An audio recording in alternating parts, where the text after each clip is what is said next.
সম্মানিত ভাই বন্ধুগণ, আজ আমরা আলোচনা করব এমন কিছু হতভাগা ব্যক্তি আছেন, যেই হতভাগা লোকেরা যত নেকামল করুক না কেন আল্লাহ সুবহানাহু ওয়া তাআলার কাছে তা কবুল হয় না, গ্রহণ হয় না। আর বলাই বাহুল্য, আপনি আমল করবেন, ইবাদত করবেন আল্লাহকে সন্তুষ্ট করার জন্য। আল্লাহকে সন্তুষ্ট করলেই আপনি জান্নাতে যেতে পারবেন। যে আল্লাহকে সন্তুষ্ট করবার জন্য আমরা আমল, ইবাদত, জিকির, আজকার, তাসবিহ, সালাত, সিয়াম সব করি, সে আল্লাহর কাছে যদি এগুলো অ্যাকসেপ্টেড না হয়, গ্রহণযোগ্য না হয়, আল্লাহ যদি সেগুলোকে গ্রহণ না করেন, তাহলে এই আমল করে আমাদের কোনো উপকার আসবে না। ঠিক না ঠিক? সুতরাং আল্লাহর কাছে যে কোনো আমল গ্রহণযোগ্য হওয়ার জন্য মৌলিকভাবে তার কয়েকটা শর্ত আছে। তার ভিতরে 1 নম্বরের শর্ত হলো ঈমান থাকা। যদি কারোর ভিতরে ঈমানই না থাকে, সে যত ভালো কাজই করুক না কেন আল্লাহর কাছে সেটা গ্রহণযোগ্য হবে না। দ্বিতীয়ত, যেটি মৌলিক শর্ত যে কোনো আমল আল্লাহর কাছে গ্রহণযোগ্য হওয়ার জন্য, সেটি হলো আমলটি নবী আলাইহিস সালাতু ওয়াস সালামের পদ্ধতি অনুযায়ী হতে হবে। এছাড়া অন্য কোনো মনগড়া পদ্ধতি অনুযায়ী করলে সে আমল আল্লাহর কাছে গ্রহণযোগ্য হবে না। তৃতীয় যে শর্ত আছে আল্লাহর কাছে যে কোনো আমল গ্রহণযোগ্য হওয়ার জন্য, সেটা হলো সে আমলটি করতে হবে ইখলাসের সঙ্গে, নিষ্ঠার সঙ্গে। এই আমলটি হবে শুধুমাত্র মালিককে খুশি করার জন্য। দুনিয়ার কোনো ধান্দা, দুনিয়ার কোনো বিশেষ ফায়দা হাসিল করা, কোনো মানুষকে খুশি করা, কারোর কাছে জাহির করা, কারোর কাছে এটার স্বীকৃতি পাওয়া, এ জাতীয় কোনো ধান্দা থাকতে পারবে না। শুধুমাত্র আল্লাহকে খুশি করার উদ্দেশ্যে যদি করা হয়, সেটা হবে ইখলাসের সঙ্গে। অতএব যদি আমি ঈমানের সঙ্গে নবী আলাইহিস সালামের পদ্ধতি অনুযায়ী সহিভাবে এবং শুধুমাত্র আল্লাহকে খুশি করার উদ্দেশ্যে এবং দুনিয়ার কোনো মানুষের কাছ থেকে কোনো ফিডব্যাকের আশা করা ছাড়া কোনো ইবাদত করি, তাহলে ইনশাআল্লাহ সেই ইবাদত আল্লাহর কাছে গ্রহণযোগ্য হওয়ার মতো উপযুক্ত ইবাদত বলা যেতে পারে। এরপরেও ব্যক্তির ব্যক্তিগত কিছু চারিত্রিক ত্রুটির কারণে, কিছু দোষের কারণে, কিছু খারাপ স্বভাবের কারণে অনেক সময় এই শর্তগুলো থাকা সত্ত্বেও আল্লাহ সুবহানাহু ওয়া তাআলার কাছে আমল গ্রহণযোগ্য হয় না। এরকম 13 শ্রেণীর ব্যক্তির সঙ্গে আজকে আমরা পরিচিত হব।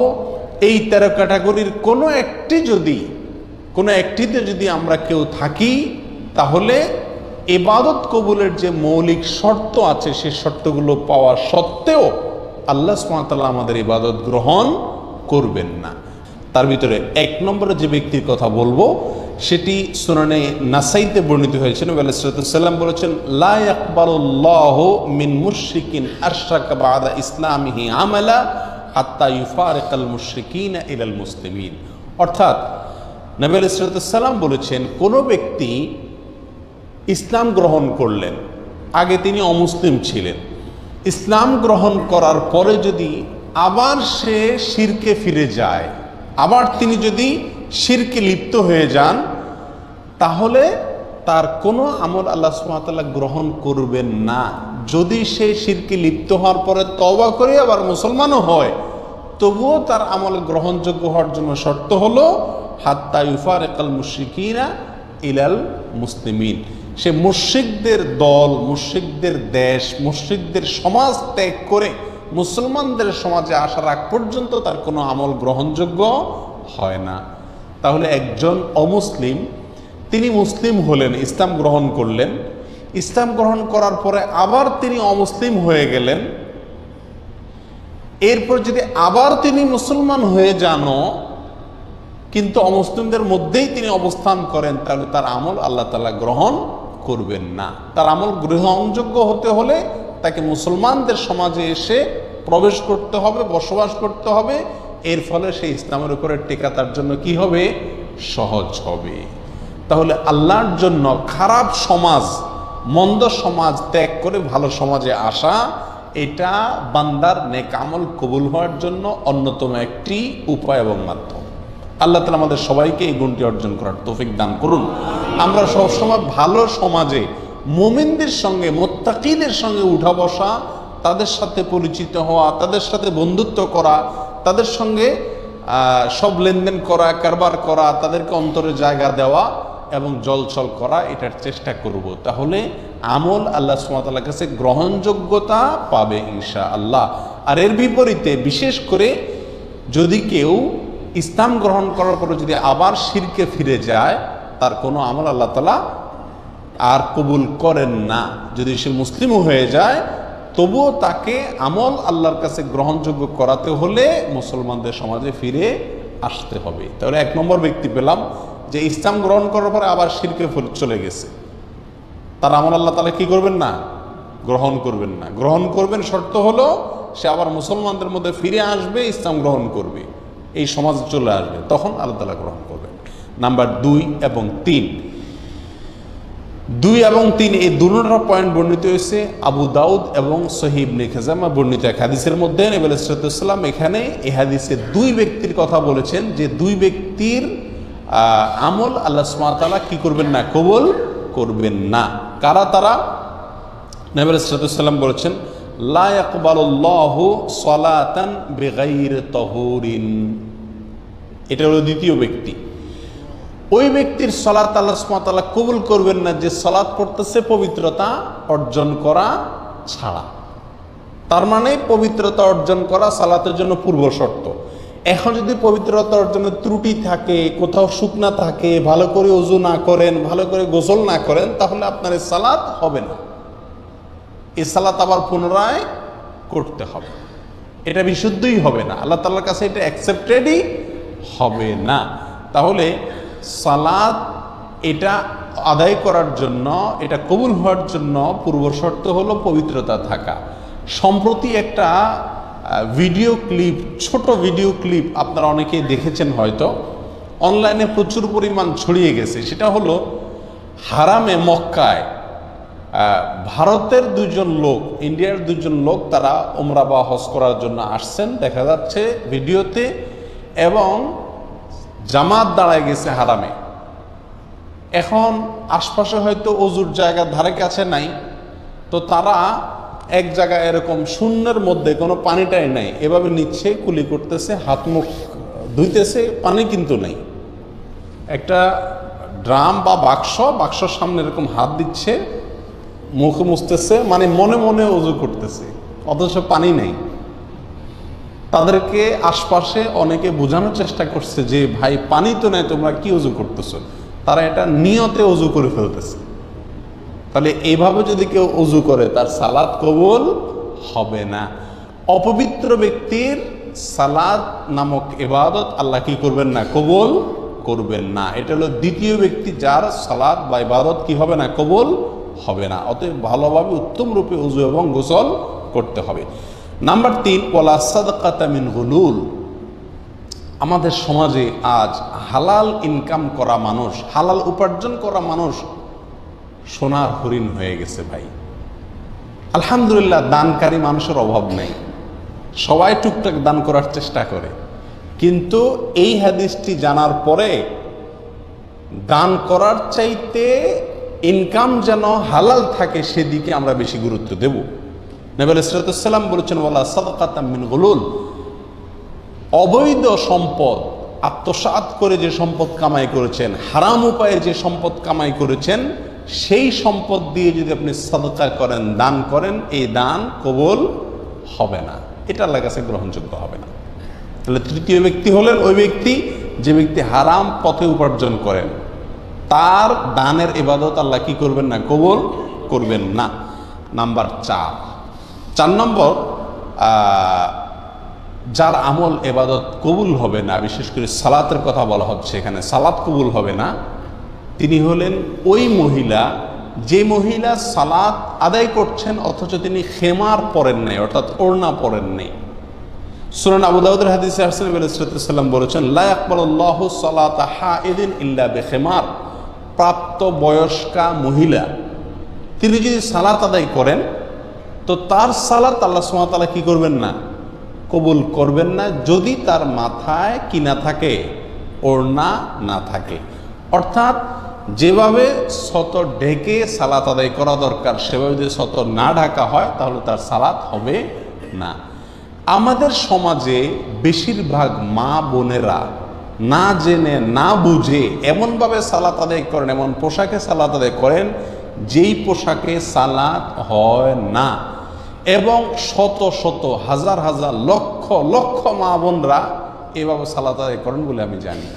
আমাদের পুরুষদের দায়িত্ব তাদেরকে শিখিয়ে দেওয়া। মেয়েদের সালাত বিশুদ্ধ হওয়ার জন্য পূর্বশর্ত হলো সালাতের মধ্যে সতর ঢাকতে হয়। পুরুষরা পুরুষদের পরিমাণে, মহিলারা মহিলাদের সতর ঢাকতে হয়। মহিলাদের সালাতের মধ্যে সতর হলো তার মুখমণ্ডল ছাড়া, এবং অনেক ওলামা একরাম বলেছেন 2 হাতের কবজি ছাড়া এবং 2 পায়ের পাতা ছাড়া, কেউ কেউ পাতাকেও যোগ করেছেন। আর বাকি পুরো শরীর ঢাকতে হবে। মাথার চুল সেটাও দেখা যেতে পারবে না, খোলা থাকতে পারবে না। কাঁধ, বুক, পিঠ কোনো কিছু খোলা থাকতে পারবে না। হাতের বাজু, গোছা, বাজু, বাহু কোনো কিছু খোলা থাকতে পারবে না।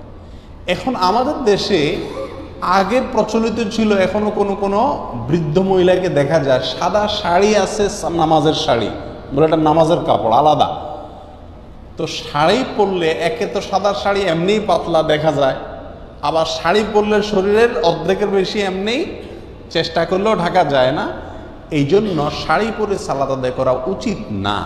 যদি আপনি শাড়ি পরার পরে আপনি নিজেকে ওইভাবে সামলাতে পারেন তো করেন, সেটা আপনার ব্যাপার।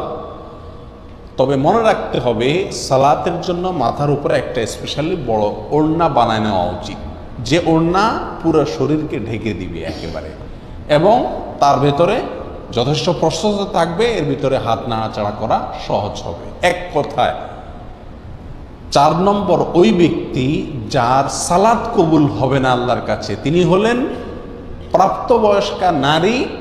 তিনি মাথার উপরে ওড়না দেওয়া ছাড়া যদি কি করেন, সালাত আদায় করেন, অথবা ওড়না দিলেন কিন্তু সে ওড়নাটা তার পুরো যেভাবে ঢাকা দরকার সেভাবে ঢাকলো না। আল্লাহ তাআলা আমাদেরকে, আমাদের মা বোনদেরকে সঠিকটা বুঝার তৌফিক দান করুন। নাম্বার 5 নম্বর, এটাও মেয়েদের প্রসঙ্গেই।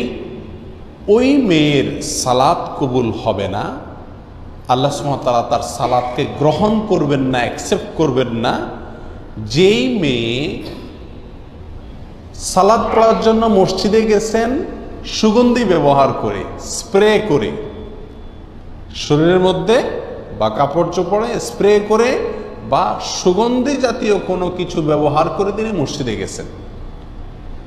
এই যাওয়ার ফলে আল্লাহ সুবহানাহু ওয়া তাআলা ওই মসজিদে গিয়ে যত ইবাদতই করুন না কেন, আল্লাহ তাআলা তার সালাত কি করবেন না, কবুল করবেন না। এ বিষয়ে বহু হাদিসের কিতাবে হাদিসে আসছে।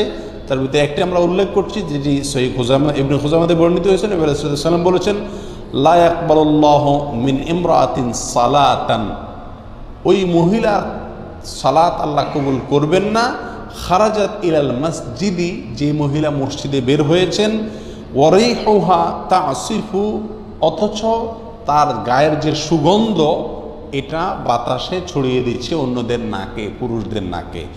হাত্তা তারজিআ ফাতাগতাসিলা, সে বাসায় এসে গোসল করে, অর্থাৎ এই গন্ধ তার শরীর থেকে দূর করার আগ পর্যন্ত তার সালাত আল্লাহ তাআলা কি করেন না, কবুল করেন না। প্রিয় ভাই বন্ধুগণ, আজকাল মেয়েরা সুগন্ধি ব্যবহার করেন বাইরে যাওয়ার সময়। বাসায় যেখানে স্বামী আছেন এখানে বেশি সুগন্ধি ব্যবহার করে থাকা দরকার, বরং এখানে থাকে যেমনি সেমনি, বাহিরে গেলে খুব জোরে সোরে স্প্রে করে। তো এটা অনুচিত।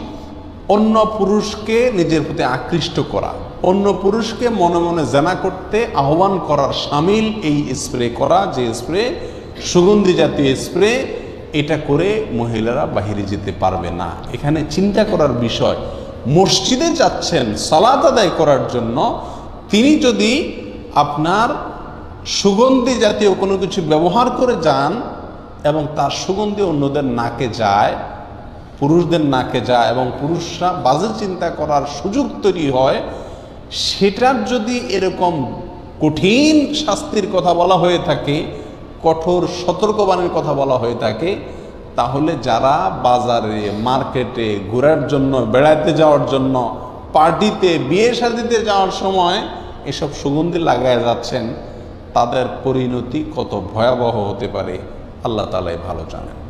আল্লাহ আমাদের মা বোনদেরকে সঠিক পথে, শুদ্ধতার পথে, সুস্থতার পথে ফিরে আসার তৌফিক দান করুন। সময়ত ভাইয়ারা, 6 নম্বর, 7 নম্বর, 8 নম্বর এক হাদিসে 3 ব্যক্তির কথা একসঙ্গে বলা হয়েছে যাদের সালাত আল্লাহ সুবহানাহু ওয়া তাআলা কি করেন না, কবুল বা গ্রহণ করেন না। আর সে হাদিসটি বর্ণিত হয়েছে সহিহ ইবনে হিব্বানে, ইবনে মাজাহ এবং আরো কয়েকটি হাদিসের কিতাবে। নবী সাল্লাল্লাহু আলাইহি ওয়াসাল্লাম বলেছেন, সালাসাতুন লা তারতাফিউ সালাতুহুম ফাওকা রুউসিহিম শিবরা। 3 ব্যক্তি আছে যারা নামাজ পড়লে তাদের নামাজটা মাথার 1 বিঘত উপরে উঠে না, আল্লাহর আরশ পর্যন্ত যাওয়া তো পরের কথা। অর্থাৎ তাদের এই সালাত আল্লাহর কাছে কবুল হয় না। সেই লোক কারা? হতভাগা। রাজুলুন আম্মা কওমান ওয়া হুম লাহু কারিহুন। 1 নম্বর হলেন ওই ব্যক্তি, যে ব্যক্তি কোন এলাকার মানুষের মসজিদের ইমাম, তিনি ইমামতি করেন, অথচ মুসল্লিরা তার উপরে অসন্তুষ্ট। অসন্তুষ্ট বলতে ন্যায়সঙ্গত কারণে অসন্তুষ্ট। আজকাল তো হুজুররা চলা একটু বাঁকা হইলেও পাবলিক বলে না, হুজুর পছন্দ না।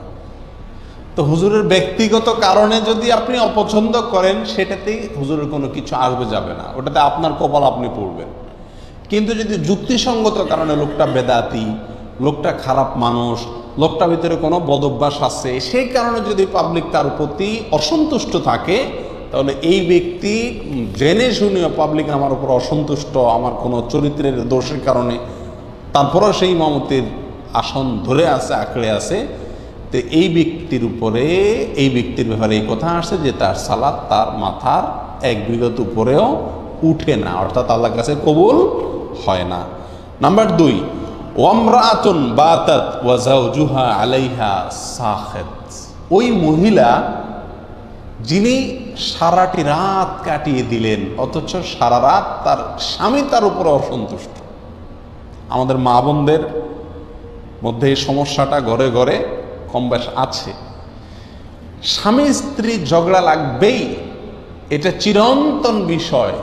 নবী আলাইহিস সালামের মতো মানুষ, তার সঙ্গে উম্মাহাতুল মুমিনিন রাদিয়াল্লাহু তাআলা আনহাদের সাথেও মনোমালিন্য তৈরি হয়েছে।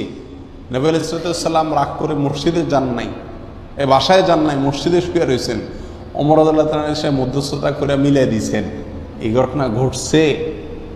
উম্মাহাতুল মুমিনিন একদিকে, নবী আলাইহিস সালাম একদিকে, তাদের জীবনে যদি এটা হয়, তাহলে বোঝা গেল স্বামী স্ত্রীর জীবনে ঝগড়া, কথা কাটাকাটি, ভুল বুঝাবুঝি এগুলো হবেই হবে, এর কোনো চারা নাই। পাতিল 2টা একসাথে থাকলে বাড়ি খাবে।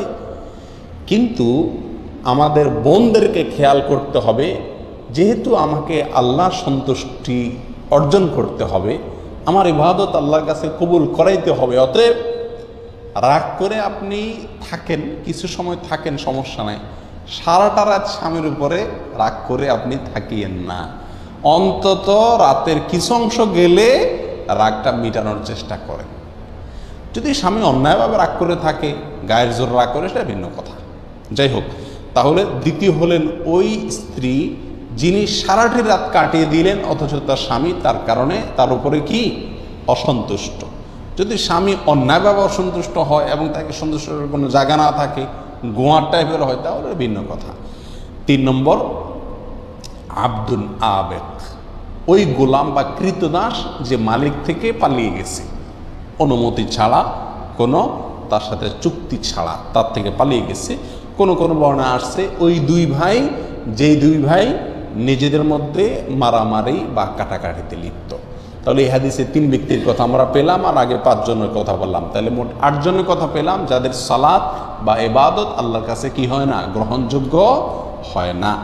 নাম্বার 9 নম্বর হলেন ওই ব্যক্তি, যে ব্যক্তি মদিনার মতো শহর, আল্লাহ নবী আলাইহিস সালামের মহব্বতের শহর, তার স্মৃতি বহনকারী শহর, পৃথিবীর দ্বিতীয় সবচেয়ে গুরুত্বপূর্ণ এবং পবিত্র শহর, যে শহর কিয়ামতের আগে দাজ্জালের ফিতনা থেকে পর্যন্ত মুক্ত থাকবে, যে শহরের বহু ফজিলতের কথা হাদিসে বর্ণিত হয়েছে, সেই শহরে যে ব্যক্তি ফিতনা ফাসাদ করবে, সেই শহরে যে ব্যক্তি অশান্তি সৃষ্টি করার অপচেষ্টা চালাবে, এই ব্যক্তির কোনো আমল, নফল আমল, ফরজ আমল কিচ্ছু আল্লাহ তাআলা গ্রহণ করবেন না। আপনারা কেউ বলতে পারেন এটাও কেউ করে? মদিনাতে কেউ এই অশান্তি করে? গত বছর রমজানেই তো হয়েছে, বোমা হামলা হয়েছে, না জানে কি জানে ফুটছে মসজিদে হারামের আশেপাশে কোনো একটা গাড়ির পার্কিংয়ে, গত বছর রমজানের শেষের দিকে হয়েছিল। তো এটা হতে পারে কোনো আল্লাহর বান্দা, আল্লাহ তাকে হেদায়েত দান করুক, এই ভুল পথে পা বাড়াতে পারেন। তার জন্য সাবধান বাণী, তার কোনো আমল আল্লাহ তাআলা নফল ফরজ কিচ্ছু গ্রহণ হবে না যদি আল্লাহ নবী সাল্লাল্লাহু আলাইহি সাল্লামের মদিনার শহরে কি করে কেউ অশান্তি সৃষ্টি করে।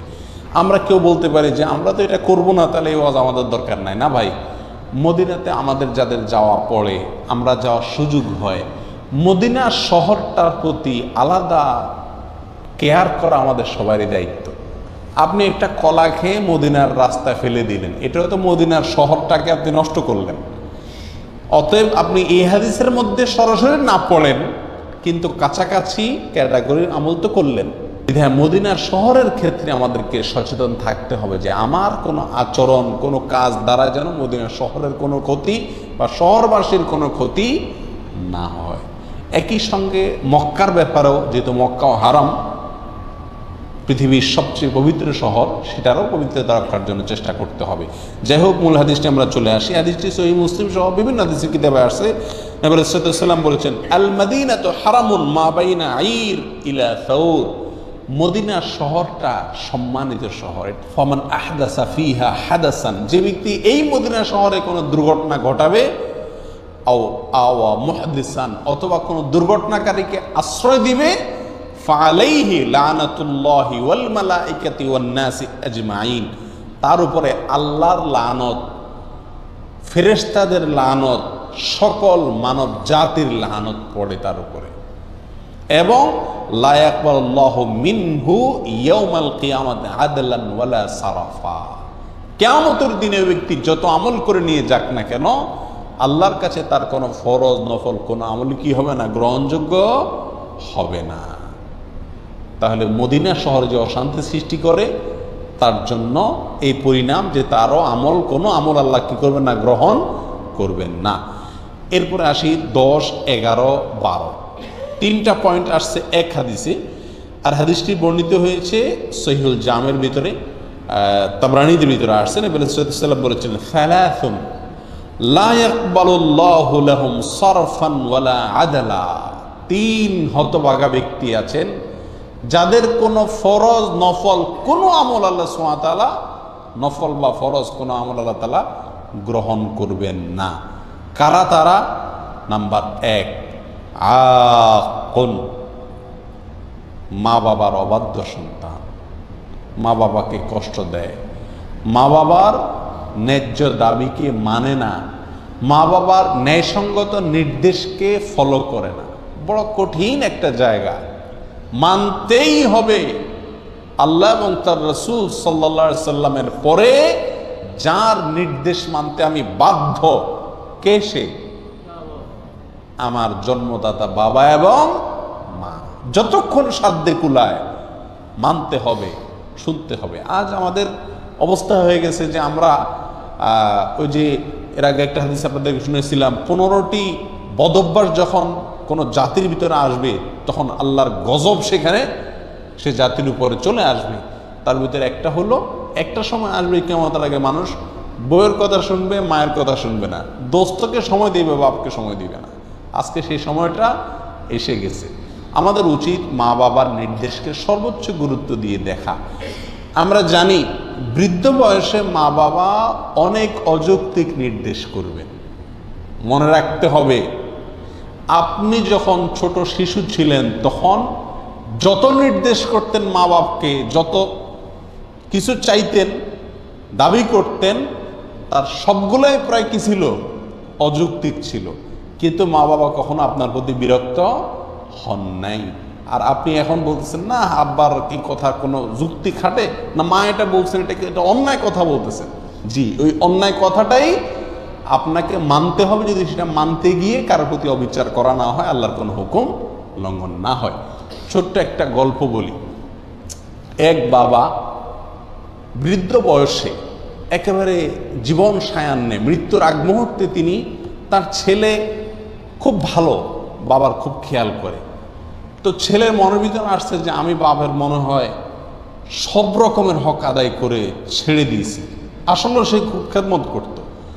তো বাবা একদিন ডাইকা বললো যে বাবা আমার একটা জিনিস মনে চাইতেছি। বলেছে বলো বাবা, কি মনে চাইতেছি তোমার? জীবন দিয়ে ফেলাম তোমার জন্য। বাবা আপেল খাইতে মনে চাইছে। এই একটা কথা হইলো, আপেল নিয়ে আসছে বাজার থেকে। আপেল নিয়ে আইসা ঝুড়িতে দিচ্ছে, বাবা তুমি খাও, কত খাইতে মনে চায়। শেষ হয়ে গেলে বলবো আবার এনে দেবো। বাবা বলে যে বাবা আমার তো ও যে পাহাড়টা আছে আমাদের বাড়ির পাশে, ওই পাহাড়ের উপরে উঠা ওখানে বসে আপেল খাইতে মনে চাইতেছে। ছেলে চিন্তা করলো হ্যাঁ রে বাপে, এই বুড়া বাপ হাঁটতে পারে না, মাথায় করে উঠাইতে হবে আপেল সহ। আচ্ছা যাক, বাপে চাইছে যেহেতু মরে যাবে, আমার জন্ম দিচ্ছে, আল্লাহ তার নির্দেশ মানতে আমাকে বাধ্য করেছেন। তো ছেলে বাপের কান্দে করে নিয়ে আপেল সহ পাহাড়ের উপরে উঠে গেছে। পাহাড়ের উপরে ওঠার পরে ওখানে যে বাপে বলে যে দাও আপেলগুলো দাও, তো ঝুড়ি দিয়েছে আর বাপে একটা একটা করে নিচে ফেলে দিচ্ছে, ছুঁড়ে ছুঁড়ে নিচে ফেলে দিচ্ছে। সবগুলো ফেলানো শেষ হয়ে গেছে। আর এবার ছেলেকে বলতেছে যাও নিয়ে আসো। ছেলে তো ফেল করে তাকা রয়েছে, কিছু বলা যাবে না, বাবা নির্দেশ গেছে কষ্ট করে, আবার নিচ থেকে আপেল এগুলো কুড়ে কুড়ে আবার আনছে। আনার পরে আবার বাপে ফেলে দিস দিয়ে কয় যাও আবার নিয়ে আসো। ছেলে বাপের দিকে তাকাচ্ছে, কয় যাও, তুমি না ছেলে, তুমি না আল্লাহ সন্তুষ্টি চাও, তুমি না বাপের সব কথা মানতে বাধ্য, যাও আমি নির্দেশ করছি। চলে গেছে। আল্লাহকে চায় সে, নেক ছেলে। বাপে আবার ফেলে দিস। এবার ছেলে আর নড়তে চায় না। পাগলামের একটা সীমা আছে তো, কত রকম পাগলামি করবে উনি। এবার তখন বাবা বলতেছে বাবা খুব বেশি তোমার রাগ হচ্ছে না? খুব মাথা গরম হয়ে যাচ্ছে যে হ্যাঁ এই বুড়া বাপে কি শুরু করছে? তোমাকে একটা কথা বলি বাবা, আমি এখানে আপেল খাওয়ার জন্য আসি নাই, আমি তোমাকে একটা জিনিস শেখানোর জন্য আসছি। বললো কি? বললেন যে তুমি যখন ছোট ছিলা, পিচ্ছি ছিলা, তখন তোমাকে আমি বল কিনে দিছিলাম, তুমি বল চাইছো। এরপর তুমি বলছো না বল হইলে হবে না, আমি পাহাড়ের উপরে যাই খেলবো। আসছো পাহাড়ের উপরে, ভালো কথা, অযৌক্তিক নির্দেশ, তাও মানছি। তখন তুমি এই বলটা খেলতে গিয়া কত সবার যে নিচে ফালাইছো তার কোনো হিসাব নাই। আমি সেই বল নিচ থেকে কুড়ে বারবার আইনা দিছি। তুমি আজকে আমার আপেল 3 বার কুড়েয়া তোমার কাছে বিরক্তি লাগতেছে যে বাবা অযৌক্তিক নির্দেশ করতেছে। তুমি ছেলে এইরকম অযৌক্তিক নির্দেশ শত শতবার আমাকে করছো। সেদিন আমি তোমার নির্দেশ মানতে গিয়ে আমার কোনো মনে কষ্ট হয় নাই, আমি ওই বল আইনে আরো চুমা দিয়ে তোমারে দিছি। তুমি ফালাইছো, আমি আইনে আইনা দিছি। আজকে তুমি আপেল কুড়াইতে গিয়ে তোমার কষ্ট হচ্ছে না, মনে কষ্ট হচ্ছে। সেদিন তোমার বল কুড়াইতে গিয়ে আমার কোনো মনে কষ্ট হয় নাই। ছোটবেলায় পেশাব পায়খানা করি, সব নষ্ট করি আমরা। মা বাবা সেগুলো ছাপ করেন, ঘৃণ করেন না, ঘৃণা হয় না তাদের, মহব্বতের সাথে করে, আরো চুমা দেয়। আর বুড়া বয়সে মা বাবা যদি বিছানা পেশাব পায়খানা করেন তাহলে আমাদের ঘৃণা লাগে না? হয়তো করি, কিন্তু সে আন্তরিকতা মমতা থাকে না। এই জন্যই কোনো সন্তান সারা জীবন ধরে মা বাবার যত খেদমতি করুক না কেন, মা বাবার হক পরিপূর্ণভাবে আদায় করা এটা কঠিন একটি ব্যাপার। এই জন্য এই দিকটা খেয়াল রাখতে হবে। যদি কেউ মা বাবার নির্দেশকে লঙ্ঘন করে তাহলে এই ব্যক্তি কপাল পড়া ব্যক্তিদের ভিতরে সামিল হবে, 10 নম্বর ব্যক্তির ভিতরে সামিল হবে। তার কোনো ইবাদত, নফল ফরজ কোনো ইবাদত কবুল হবে না মা বাবার যদি কি হন, নাফরমান হন। আল্লাহ আমাদেরকে ইবাদত করুন। 11 নম্বর হলো মান্নান। মান্নানকে, মান্নান হলো ওই ব্যক্তি যে ব্যক্তি দান করে খোটা দেয়, দান করে খোটা দেয়। খুব জটিল একটা বিষয়। আজকাল আমরা দান করার পরে, হ্যাঁ তোরে এত খাওয়াইছি, এত পড়াইছি, এরপরে আবার আমার কথা শুনলি না, যে পাতে খাইলি সে পাতে হাগলি, এরকম কথা বলি কি বলি না আমরা? আপনার সব শেষ, বরবাদ হয়ে গেল, আপনার আমল আল্লাহর কাছে কবুল হবে না।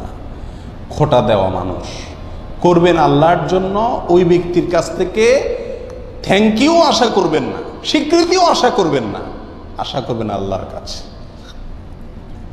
11 নম্বর গেল। 12 নম্বর হলেন ওয়া মুকাযযিবুন বিল কাদার, যে তকদিরকে, ভাগ্যকে অস্বীকার করে, সেই ব্যক্তিরও কোনো আমল কবুল হবে না।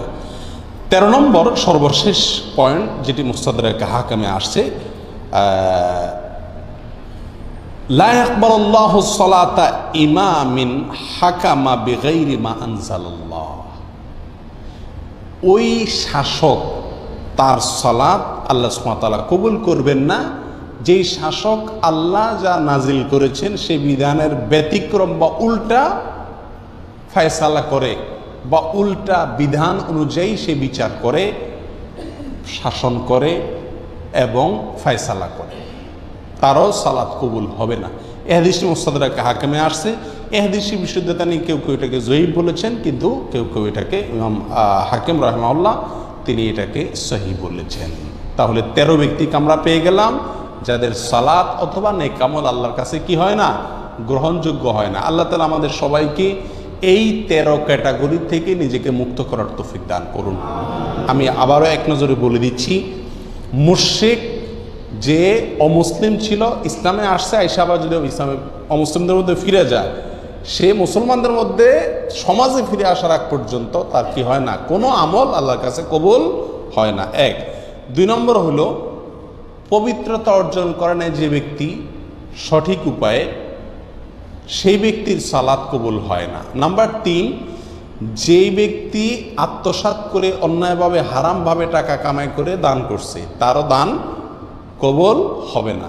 নাম্বার 4, যে প্রাপ্তবয়স্কা মহিলা তিনি ভালো করে ওড়না মাথায় দিয়ে ছতর ঢেকে সালাত আদায় করেননি, তারও কি হবে না, সালাত কবুল হবে না।